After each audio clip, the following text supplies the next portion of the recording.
안녕하세요. I would like to welcome every one of you back to listening to another Sunday school lesson.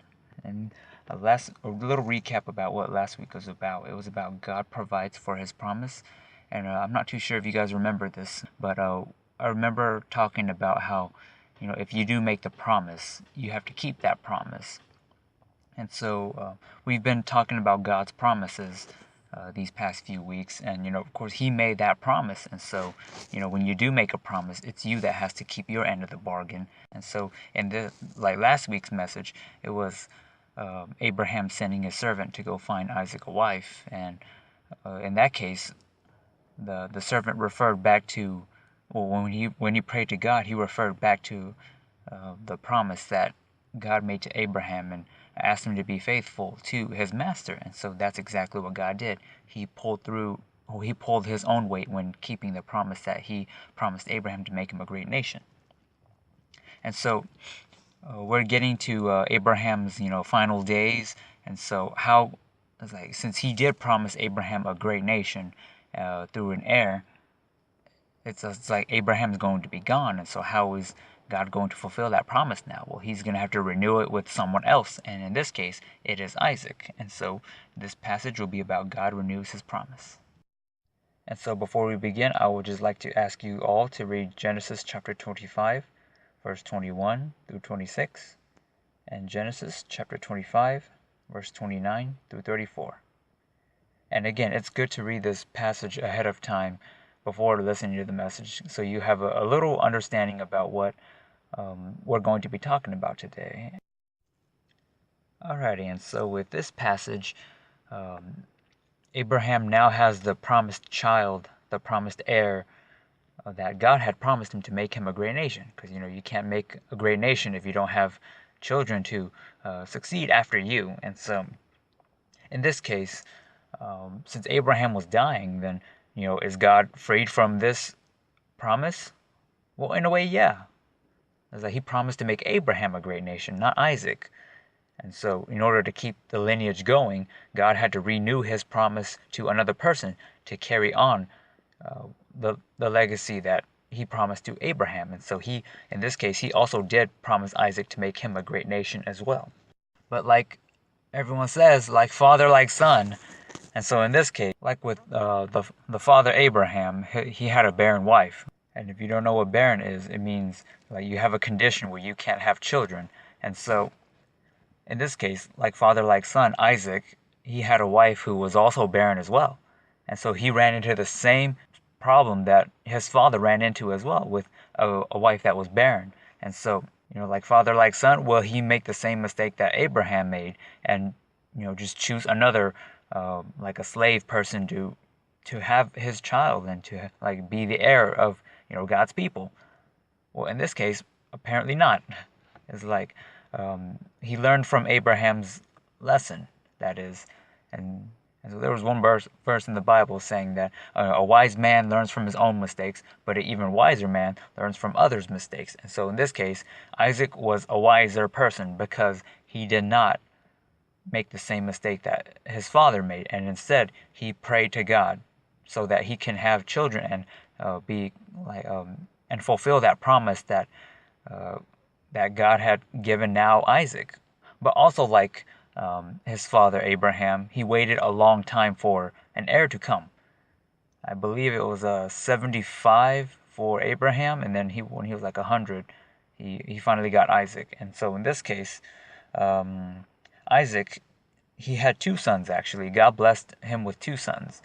And in this case, he waited 20 years because I believe he married Rebecca when he was 40.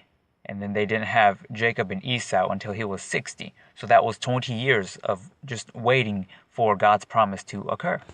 But while Isaac and Rebecca were waiting, they had another response from God saying, it'll be the younger one that rules over the older one, and the older one would be the younger one's servant. And just when you think about an heir, like the firstborn son, that son or that child is going to succeed his father's lineage. So in this case, Esau came out first, and then it was Jacob. So Jacob is the younger one in this case. And so in this case, it was Esau was the one who was going to inherit God's promise of about being a great nation in order to carry on that promise that God had promised, his like Isaac and Abraham. But in this case, it was God said that Jacob was going to rule over Esau now. So that puzzled everyone. It's like how can God say that? And so it's just a little scratching on this surface. It's like, how has God defied worldly wisdom to complete his will?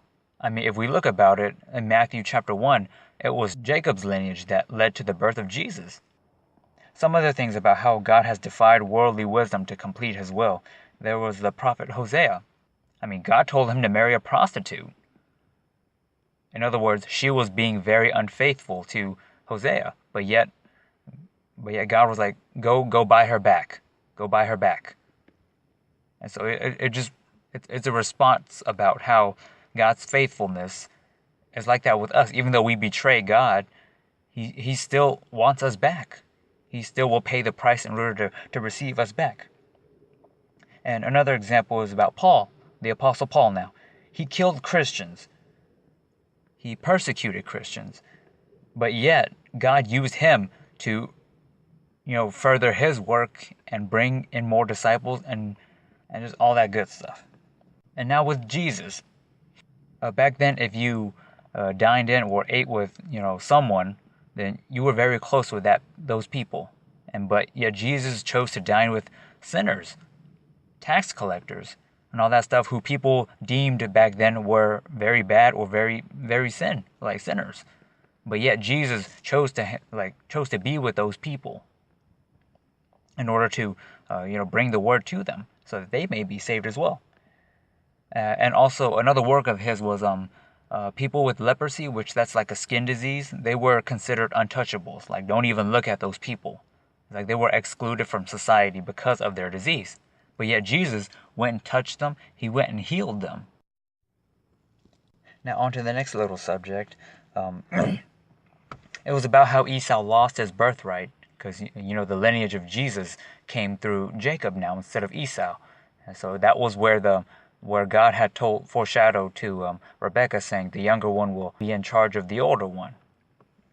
And so it was in Genesis chapter 25, verse 29 through 34, it was Esau came back from a hunt. And then he was just very, very, very hungry. And so, Jacob was making soup. And so Esau came in and asked Jacob for some food. And then Jacob was like, sell me your birthright first, and then I'll give you some. And then Esau complied. He was like, what use is a birthright to me? I am dying right now. And so he traded his birthright for some food. Now, from just reading the Bible, it's like, oh, it's just a birthright. But what use is that birthright then? Well, like I said, you guys, being the heir to a lineage, it's like when your father passes away, then you're the head. Like, it's your responsibility now to take up after the legacy of what your father left behind. And so in this case, the legacy in this case was that promise that God had made to Isaac now about how he will be the father of that great nation now.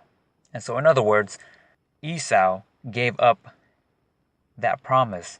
He gave up the promise of God's blessing to make him a great nation. He sacrificed it to Isaac. In other words, it was blessing. He sacrificed his blessings, God's blessings, for a bowl of stew. Do you think that was a good deal? And how this applies to us is, what ways have we hindered God's plan, God's blessings for us, when we seek after sin and its instant gratifications? But I am here to bring you good news. Despite all this, maybe, yes, we have given up God's blessings to us for instant gratifications or for the pleasures of sin, but yet He is still gracious to us. One very good example, like I mentioned to you guys back then, Isaac and Rebekah, they were the perfect choice, but they weren't the perfect people. But yet God still blessed them, even though they favored like their own children, because With Esau, so he was good with the father, but yet Jacob, and so he was good with Rebekah, and so Rebekah loved him, and Isaac loved Esau for those reasons. Favoritism right there. But yet God was still gracious to both of them. And in Genesis chapter 26, verse 1 through 6, it was despite all that, God still blessed Isaac and promised him that he will be that father of that great nation that he promised Abraham. What he promised Abraham now was transferred over to him, which it was a renew of his promise. And then for number 2, like I said, I'm here to bring good news. It's like, what person will be dumb enough to sacrifice their kid for someone who's undeserving? Or should I say some people who's undeserving? That's right. God gave Jesus up for us so that we may be saved. And through being saved, we were also adopted into God's family. And guess what? We are also part of that promise that he promised to Abraham, Isaac, and Jacob about being a great nation. That he will make him into a great nation. We can now be part of that great nation because Jesus saved us. And so that is all I have for today. And so I thank you so much for listening, and may God bless you in all that you do. So thank you so much, and I'll see you next time. Bye-bye.